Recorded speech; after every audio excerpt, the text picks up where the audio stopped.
Halo Sobat Noba, melanjutkan cerita dari episode sebelumnya ya. Tepat ketika si bungkuk hendak mengambil tindakan, tiba-tiba terdengar teriakan marah dan ledakan. Jari perusak bintang. Seketika mereka melihat jari yang diselimuti cahaya keemasan memenuhi lautan api. Jari itu langsung menuju ke arah si bungkuk. Kekuatan jari ini sungguh luar biasa. Ukurannya juga hampir mencangkup separuh platform. Meski si bungkuk itu terkejut, namun ada juga ekspresi ketekunan di matanya. Dia segera mengangkat dan melambaikan tangannya. Terlihat ada tripod persegi menderu-deru, kemudian meluas hingga ratusan kaki. Namun dibandingkan dengan jari penghancur bintang milik Xiaoyan, besarnya bahkan tidak sebanding dengan kuku jarinya. Meski begitu, Xiaoyan sama sekali tidak berani gegabah. Setelah bertarung melawan seorang kultivator beracun seperti Ning Yao, dia mengetahui metode mereka dengan baik. Mereka pasti akan mencoba yang terbaik untuk membuat lawannya tertular racun. Dan ini adalah tujuan akhir mereka. Sebelumnya Xiaoyan sudah menutupi area sekitarnya dengan api. Tentu saja nyala api tersebut dapat menekan racun sampai batas tertentu. Hanya saja kekuatan Xiaoyan sendiri masih berada di langkah ketujuh keabadian Kaisar. Meskipun dia memiliki jantung api yang sangat kuat di dalam tubuhnya, namun dia hanya bisa menggunakan batas kekuatannya pada lawan di tingkat keabadian Kaisar. Jika tubuh utamaku bisa menerobos keabadian dewa, aku pasti bisa dengan mudah mengontrol kekuatan aturan. Di saat yang sama kekuatan jantung apiku akan sangat kuat. Pada saat itu kultivator beracun tidak akan menjadi ancaman lagi. Gumam Xiaoyan. Si bungkuk beracun itu agak menjijikkan. Membiarkannya di sini akan menjadi bahaya tersembunyi. Ucap Xiaoyan lagi. Dia membuat keputusan di dalam hatinya. Namun ini adalah tahap akhir dari pemurnian pil naga 9 yang. Sehingga saat ini tubuh aslinya fokus pada pemurnian obat. Oleh karena itu tugas untuk membunuh si bungkuk diserahkan kepada avatar Yuan Shen. Namun tepat ketika avatar Yuan Shen bersiap mengambil tindakan untuk membunuhnya, tiba-tiba iblis tanpa wajah menyerbu ke arah Xiaoyan. Ketiga kepala itu semuanya ditujukan pada Xiaoyan. Mulut besarnya masing-masing memancarkan gelombang sonik yang hebat dan mengaum ke Xiaoyan. Berisik, ucap avatar Yuan Shen mendengus dingin. Dia mengangkat tangannya yang besar dan mencengkram kepala iblis tanpa wajah dengan genggaman. Namun si bungkuk tiba-tiba mencibir dan bersiap mengambil kesempatan ini untuk menyerang Xiaoyan lagi. Saudara Meng Bei, hentikan. Kita semua di sini untuk mencari keberuntungan. Mengapa harus bertarung satu sama lain sampai mati? Jika kamu mengambil langkah lebih jauh lagi, aku khawatir kerugiannya lebih besar daripada keuntungannya. Ucap Lantian. Lantian sepertinya sudah mengerti situasinya. Dia segera membujuk si bungkuk yang bernama Meng Bei. Faktanya Lantian bisa menebak kekuatan Xiaoyan dengan sangat jelas. Dan menyadari bahwa Xiaoyan bukanlah seseorang yang bisa mereka tandingi. Meskipun kekuatan mereka keberempat tampak seperti keabadian dewa, namun faktanya mereka baru mencapai keabadian dewa setengah langkah. Dan baru menguasai beberapa kekuatan aturan. Mereka belum benar-benar menerobos keabadian dewa. Lantian juga meyakini bahwa Xiaoyan merupakan orang kuat yang mencapai keabadian dewa. Sehingga dia berpikir lebih mudah untuk menghadapi iblis tanpa wajah daripada Xiaoyan. Di antara mereka berempat, Lantian satu-satunya orang yang berpikir panjang. Bahkan jika dia kembali dengan tangan kosong, itu lebih baik daripada kehilangan nyawanya di sini. Tetapi pada saat ini adegan yang mengejutkan tiba-tiba terjadi. Iblis tanpa wajah masih belum terselesaikan. Namun plafon tempat mereka berada sebenarnya mulai naik.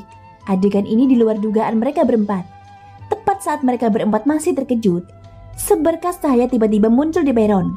Dalam sorotan cahaya itu, ada sesosok aneh yang muncul. Raja Iblis bermata 4. Bagaimana mungkin dia bisa muncul lebih awal?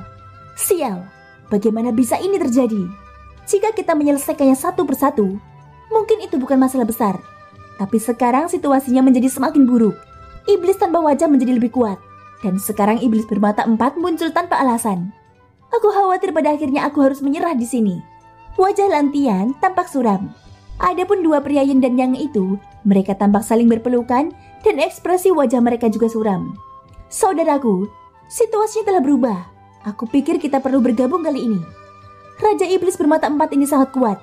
Bahkan jika kami berempat mencoba yang terbaik, kami tidak akan bisa menyelesaikannya. Lantian buru-buru berkata kepada Xiaoyan. Pada saat ini iblis tanpa wajah masih dipegang erat oleh telapak tangan besar Xiaoyan. Tetapi telapak tangannya sudah gemetar. Dan sepertinya dia bisa keluar kapan saja. Apa sebenarnya maksud dari ujian di sini? Dan apa yang bisa dicapai pada akhirnya? Xiaoyan tiba-tiba berbicara. Tentu saja saat ini mereka tidak berani menyembunyikan apapun lagi. Karena ini sudah menyangkut hidup dan mati semua orang. Menghadapi pertanyaan dari Xiaoyan, Lantian berbicara dengan keraguan di wajahnya. Saudaraku, apakah kamu benar-benar tidak tahu apa yang akan kamu dapatkan di sini? Ucap Lantian.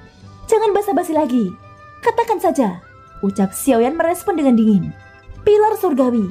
Pilar surgawi ini adalah salah satu dari 3 harta karun terbesar milik klan Cimi. Dikatakan itu akan menjadi nyata setelah mendapatkan persetujuan. Dan Anda dapat mengambilnya. Ucap Lantian. Itu artinya aku bisa membawanya keluar dari gerbang kuno. Xiaoyan tertegun sejenak lalu bertanya lagi. Lantian mengangguk dengan cepat. Pada saat ini telapak tangan Xiaoyan tiba-tiba mengerahkan kekuatan dan akhirnya terjadi ledakan. Namun iblis tak berwajah itu tidak langsung mati. Kepalanya langsung terbentuk lagi dan memperlihatkan giginya yang tajam ke arah Xiaoyan. Sementara Xin diperlihatkan di kompas terbang. Pada saat ini Yuyan bergumam pada dirinya sendiri. Belum cukup. Itu masih belum cukup. Aku harus membuatnya merasa lebih tidak berdaya lagi. Gumam Yuyan.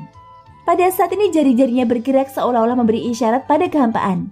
Dan ada senyuman misterius yang muncul di wajahnya. Xin kembali ke tempat Xiaoyan. Ada yang salah. Ini benar-benar berbeda dari sebelumnya. Perubahan mendadak ini membuat mata keempat orang itu tampak menyusut tajam. Tetapi Xiaoyan tetap tenang dan masih fokus pada pemurniannya. Sementara itu avatar Yuan Shen bergabung dengan mereka berempat. Sehingga ketakutan di mata keempat orang itu mulai berkurang. Tapi saat ini ada getaran hebat lainnya di peron. Lalu diikuti dengan kemunculan 2 sosok lainnya. Apa sebenarnya yang terjadi? Mengapa tiba-tiba menjadi seperti ini? Kami bahkan belum menyelesaikan iblis tanpa wajah. Tapi mengapa mereka muncul secara bersamaan? Lantian berseru tak percaya. Pasalnya kasus seperti ini tidak pernah terjadi. Xiaoyan segera memusatkan pandangannya dan menyadari bahwa kedua sosok yang baru muncul mirip dengan Wan Ji. Selain itu tampilannya juga cenderung sama. Xiaoyan sedikit mengernyit saat melihat keanehan ini. Sekarang jumlah musuh langsung bertambah dari 1 menjadi 4. Dan kekuatan keempatnya tidak ada yang lemah. Meskipun tidak mungkin untuk melihat kekuatan spesifiknya, namun jika dinilai dari kekuatan iblis tanpa wajah, 3 lainnya pasti lebih kuat lagi. Adapun tubuh asli Xiaoyan, dia masih terus mengendalikan apinya. Meskipun keadaannya menjadi sedikit menegangkan, tapi Xiaoyan masih bersikeras untuk menyempurnakan pil 9 naga yang. Sementara itu di luar tirai cahaya, iblis Yetian terus menjelajahi dunia yang luas. Hehehe, jumlah mayat di sini lumayan banyak. Aku cukup puas. Meskipun mayat-mayat ini sedikit dimutilasi, tetapi setelah aku memperbaikinya, mereka seharusnya bisa dipulihkan. Hanya saja kebanyakan dari mereka adalah keabadian kaisar, sehingga pemburuan ini kurang sempurna. Tapi tidak apa-apa, aku akan terus mencari. Aku membutuhkan yang lebih kuat. Aku butuh keabadian dewa. Ucap iblis Yetian. Wujud iblis Yetian ini terlihat sangat aneh. Di antara kumpulan awan itu, memiliki sosok yang agak tidak beraturan. Hal itu membuat siapapun yang melihatnya akan menganggapnya sebagai harta karun. Sehingga mereka mengambil resiko dan bergegas menuju awan ungu kehitaman. Tapi begitu seseorang masuk, mereka tidak pernah keluar lagi. Ini tidak cukup, aku harus mendapatkan lebih baik lagi. Sampah-sampah ini paling-paling hanya bisa digunakan sebagai umpan meriam. Aku harus menemukan boneka iblis inti yang lebih kuat. Hanya dengan cara ini aku dapat memiliki pasukan boneka iblis yang sangat kuat. Tidak. Aku adalah iblis Yetian. Mengapa aku merasa seperti sedang diperbudak? Jika asal-usulku tidak dipenjara oleh penjahat itu di peta penakan jiwa, aku bisa melarikan diri sekarang. Tetapi sepertinya dia tidak menipuku tentang perang dunia. Aku hidup untuk perang, dan itu akan sangat menarik. Sekarang aku sudah mengumpulkan lusinan orang. Kupikir itu tidak cukup. Aku perlu menyempurnakan beberapa boneka iblis lagi. Aku tidak bisa membiarkan orang tercela itu memandang rendah diriku. Ucap iblis Yetian. Terlihat awan ungu kehitaman terus menyapu langit, dan mereka yang terluka parah akan langsung tersapu ke awan ungu kehitaman. Hal ini benar-benar memicu gelombang ketakutan kepada semua orang yang melihatnya. Sehingga saat mereka melihatnya, semua orang akan berusaha untuk menghindarinya. Bahkan mereka yang sedang bertarung pun langsung berhenti sejenak sebelum melarikan diri satu demi satu. Awan hitam pemakan manusia datang lagi. Lari! Teriak seseorang dan langsung memimpin pasukannya melarikan diri. Lihat! Ada banyak sekali mayat di awan. Apa-apaan ini? Hal ini tidak pernah terjadi sebelumnya. Sial, tempat ini benar-benar kematian. Aku ingin segera pergi dari sini. Beberapa sosok langsung berteriak ketakutan sambil bergegas melarikan diri. Sebagian besar yang terjebak di sini adalah mereka yang belum mengumpulkan 3 segel emas. Lagi pula ada terlalu banyak kultivator dan terlalu sedikit makanannya. Sehingga jika seseorang ingin mendapatkan bagian kuenya, maka tidak hanya membutuhkan keberuntungan, tetapi juga kekuatan yang cukup. Hah, mengapa orang-orang ini berhenti bertarung? Kalau begitu izinkan aku memberimu bantuan. Kalian harus hidup untuk bertarung. Suara kekanak-kanakan Yetian datang dari awan.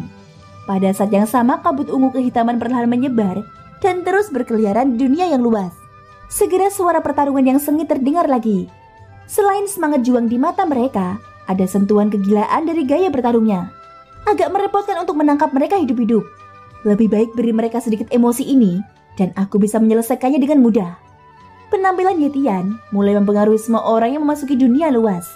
Dia menjadikan tempat ini menjadi lebih berbahaya, sehingga jumlah orang yang mati secara bertahap meningkat 2 kali lipat. Bunuh, terus bunuh. Semakin banyak kamu membunuh, itu akan menjadi semakin baik.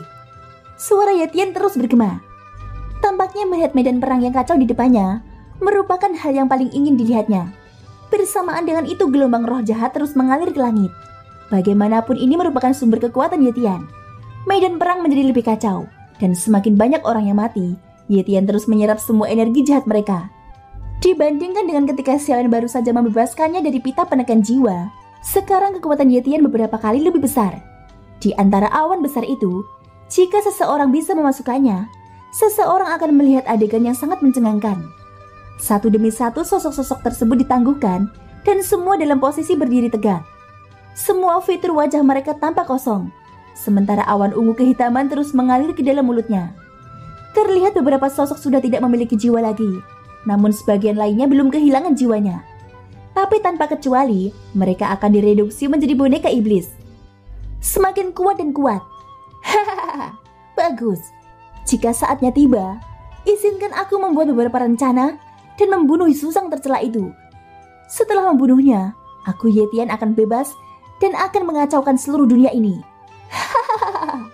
Yetian menjadi semakin bersemangat saat memikirkannya. Kegilaan yang sepertinya disimpan di hatinya akhirnya terungkap secara bertahap. Sementara itu di dalam tirai tipis, ada beberapa pilar batu yang menjulang tinggi ke angkasa. Adapun di plafon besar, pertarungan di sana telah dimulai. Saat ini ekspresi wajah keempat orang kecuali Xiaoyan tampak sangat jelek. Jelas iblis-iblis yang muncul di depan mereka terlalu kuat. Kalian berempat, apakah kamu yakin bisa menghadapi iblis tak berwajah ini? Suara Xiaoyan tiba-tiba keluar, dan keempat orang itu tercengang saat mendengarnya. Bahkan si bungkuk pun tidak berani menunjukkan kemarahannya lagi. Baik senior, serahkan iblis tanpa wajah pada kami, ucap Lantian buru-buru setuju. Dan 3 orang lainnya juga tidak keberatan. Mereka berempat sangat sanggup melawan satu iblis tanpa wajah. Ini sudah merupakan pilihan terbaik untuk mereka. Yang terbaik adalah tidak memiliki niat jahat. Jika tidak, nasibmu juga akan sama nantinya, ucap Xiaoyan mendengus dingin dan melihat ke kejauhan.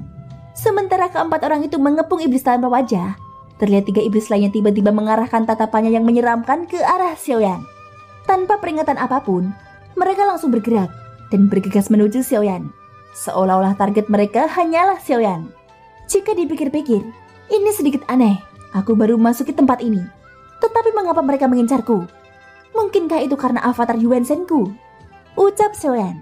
Xiaoyan tidak meragukan perkataan keempat orang itu. Dia percaya bahwa situasi seperti ini memang belum pernah mereka temui sebelumnya. Mereka seharusnya tidak berbohong. Kalau tidak, mereka pasti sudah lama mati jika menghadapi keempat iblis ini sekaligus, ucap Xiaoyan. Kekuatan Raja Iblis bermata 4 berada pada keabadian Dewa tingkat pertama, dan 3 lainnya yang baru muncul mungkin berada pada keabadian Dewa tingkat kedua.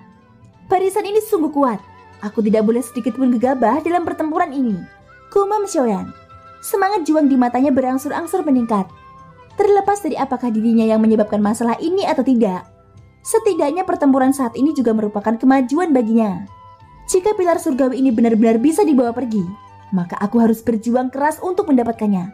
Bagaimanapun itu merupakan salah satu harta terbesar milik klan Cimi, ucap Xiaoyan. Thank you guys sudah mendengarkan ceritaku di episode kali ini sampai akhir. Ikutin terus lanjutan episode-episode berikutnya ya. Semoga hari kalian menyenangkan. Sampai jumpa dan bye-bye.